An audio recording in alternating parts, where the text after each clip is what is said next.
treatment inside the water. It wasn't Monsanto's version of Roundup herbicide, rather it was Alligari's glyphosate herbicide, all containing glyphosate and other endocrine-disrupting chemicals. They shut it down under emergency as a, quote, precaution, but quickly brought it back online by 10:30 p.m., determining that, well, it was a safe level of glyphosate in the water, even though it accumulates and contributes to infertility, sterility, organ disruption, pregnancy, birth defects, and on and on. Here's one of the material safety data sheets for Alligari's glyphosate 5.4, and you can see how they use it all across the country, and they've got here how safe it is and how it's okay to have up to a mouthful swallowed of this herbicide, and, well, to call poison control and sip more water if it's in your water, basically.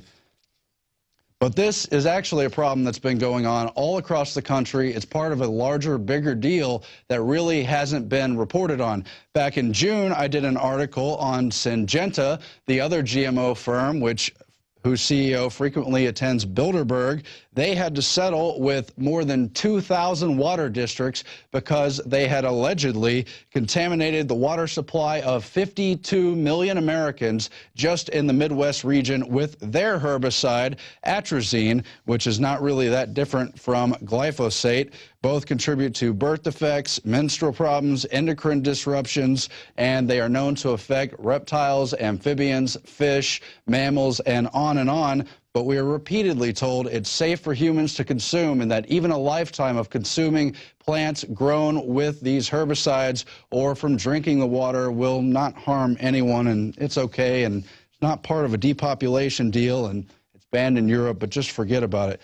You know what's really going on here. I'm sure you do. I'm sure you've caught on by this point. It's a larger de facto eugenics operation. While they distract you with the overhead debate about what to do about overpopulation and what kind of measures are acceptable, they've been covertly putting it in our water, in our food, in our environment for 100 years, for decades. It's been in there.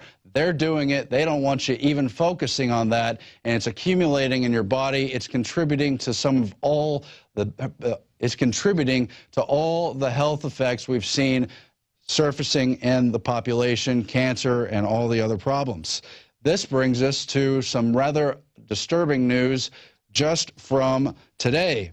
Big Sis begins releasing biological agents into Boston subway, and again assures the public it's completely safe, even though the government has a total and thorough history of experimenting on the public in open-air experiments without the consent of anyone, without informing anyone what's going on.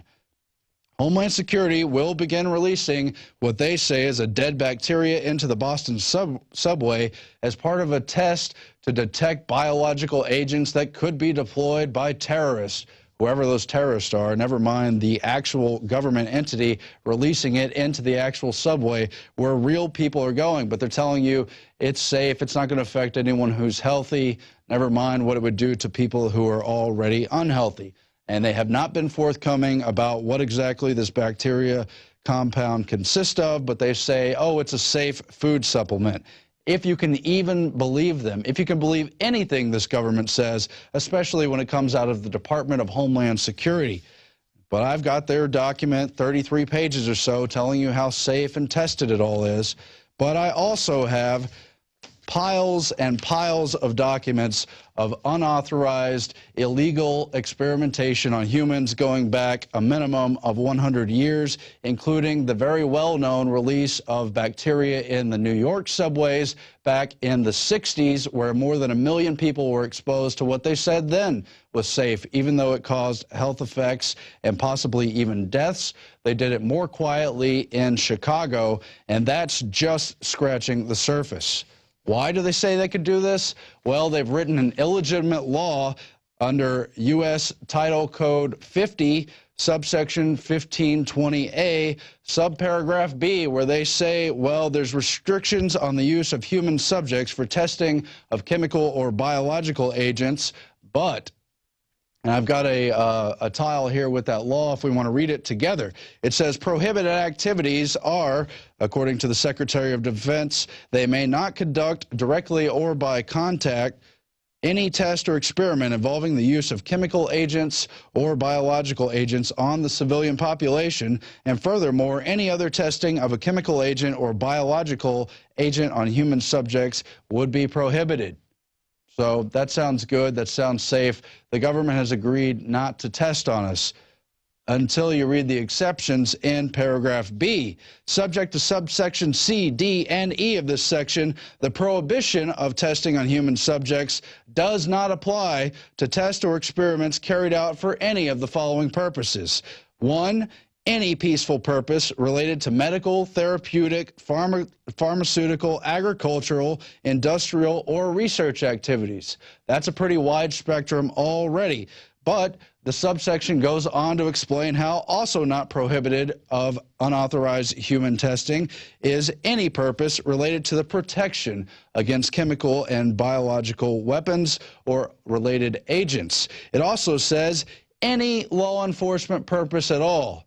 Any law enforcement purpose, including a purpose related to riot control, would not be controlled by the prohibitions on testing on human subjects. And it goes on to say how they're supposed to do informed consent, but it's been interpreted over and over that just posting these obscure laws in the mile-long U.S. title codes somehow itself is consent.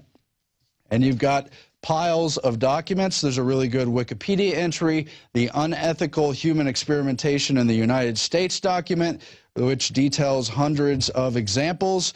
You've also got a brief history of human experiments, where I've highlighted 23 examples. I'll just name a few of them here. Dan Badandi has been researching this area as well. He's going to do a detailed report later in the week. But you've got things like Jonas Salk, who developed the polio vaccine, testing on mental institution patients, and influenza virus, all without informed consent. You've got, going back to 1892, the injecting of women with serum from patients with syphilis. You've got Dr. Cornelius Rhodes with the Rockefeller Institute of Medical Investigations infecting humans with cancer cells. That's back in the 1930s. You've got the well-known Tuskegee syphilis experiment starting in the early 30s, which went on for more than 40 years without any informed consent. When it was later found and explained and the cover-up began to end, you know what they said in the 1970s? They said, society can no longer afford to leave the balancing of individual rights against scientific progress to the scientific community. They said in the 70s in the panel that investigated the Tuskegee experiments that you don't have individual rights, and in the name of science, they're going to experiment on basically whoever they want. And you've got other quotes here as they detail how more than 239 populated areas were contaminated with biological agents just in a span of 20 years from 1949 to 1969. John D. Rockefeller led an investigation in the 90s, probably covering up for his own family's role in so many of these experiments, where it found that the Department of Defense alone had experimented on literally hundreds of thousands of military personnel in human experiments and through exposure to known dangerous substances. That's just the military soldiers. That's just the scratching of the surface, the limited amount they had to admit to in government investigations. They also took advantage of all kinds of vulnerable populations, of course, prison populations, but also pregnant mothers, babies, poor people, foreigners in Latin American countries, where they did experiments that at the time wouldn't have even been allowed inside the United States. They used Seventh-day Adventists, told them that if they weren't going to fight in wars, that they had to subject themselves to these human experiments, and lots of other vulnerable groups as well. That was all just before they moved on to the general public and began bombarding cities with bacterial and chemical agents in planes spraying over large metropolitan areas. They injected people with uranium, plutonium, and other radioactive elements. They hit indigenous populations in Alaska with radioactive elements, spraying it on entire population areas. They did stuff like this over and over and over throughout the decades, time and again. It's some of the most well-known corporations and research scientists, and they were all promoted, never prosecuted, and protected completely by the government as they used the population to test on. It really makes me sick to read. I don't have time to go through all these examples. Again, Dan Bidondi's going to do a detailed report later, and Alex covers it in detail in Endgame, the blueprint for global enslavement, explaining how it's part of the de facto eugenics operation being waged against all of humanity. They took the real eugenics, but then they applied it in a de facto sense to the general population. You were being assaulted, you're being killed, and you're being gone after with chemical, biological, and radioactive elements while they get you afraid to look under your bed because of so-called terrorists. The government has killed more civilians, more regular people, more innocent people just in the 20th century alone than any other unnatural cause of death. It's known as democide. You better look it up. You better get your facts straight, and we better start to fight back against this government who has usurped us, fought against us, and tried to kill us. That's all I have time for today. I'll turn to the quote of the day, and we'll be back with extensive interviews from Alex Jones. He covers the gamut in 3 different interviews. Stay tuned. This is a very powerful episode of the INFOWARS Nightly News. Here's today's daily quote. The value of man should be seen in what he gives and not in what he is able to receive. That's Albert Einstein, and we hope you'll keep watching. Tune in to PlanetInfowars.com, create your own channel, and don't forget to help support us financially and by getting the educational materials you can help distribute yourself at PrisonPlanet.tv.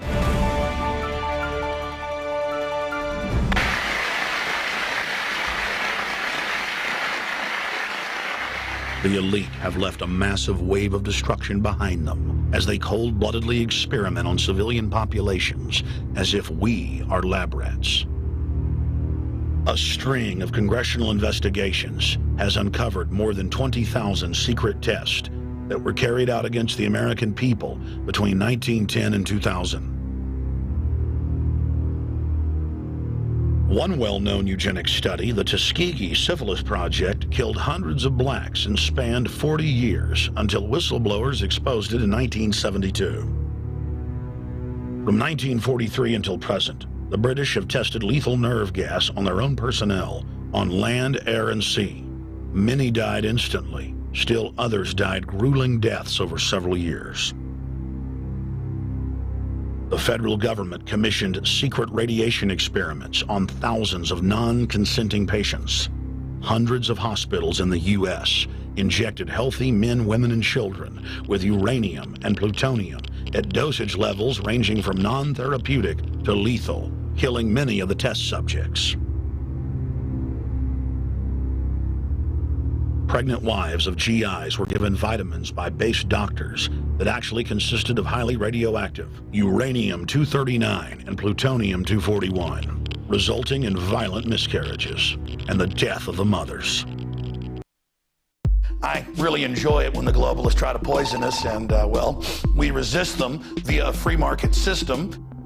Hello, my fellow Info Warriors. Alex Jones here, introducing you to the ProPure family of gravity-fed filters.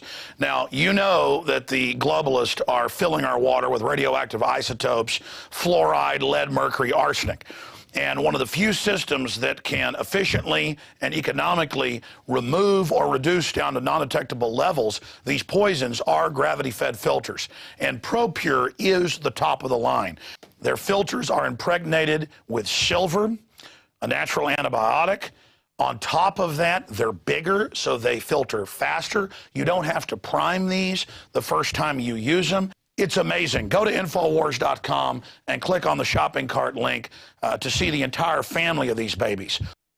Now, the fluoride they add to our water is so tiny that most filters can't cut it out. But ProPure has their system that will, again, reduce it to non-detectable levels, almost get all of it out of there. That's also available. And if you look at the different systems they offer, the ProPure Big Brush Finish is on a stand, so it's easier on a table or at your restaurant or wherever you have it to go up with a glass or a mug and fill it up. Then there's this big baby right here, the ProPure King large version. Got a lot of different options that come with it. Also,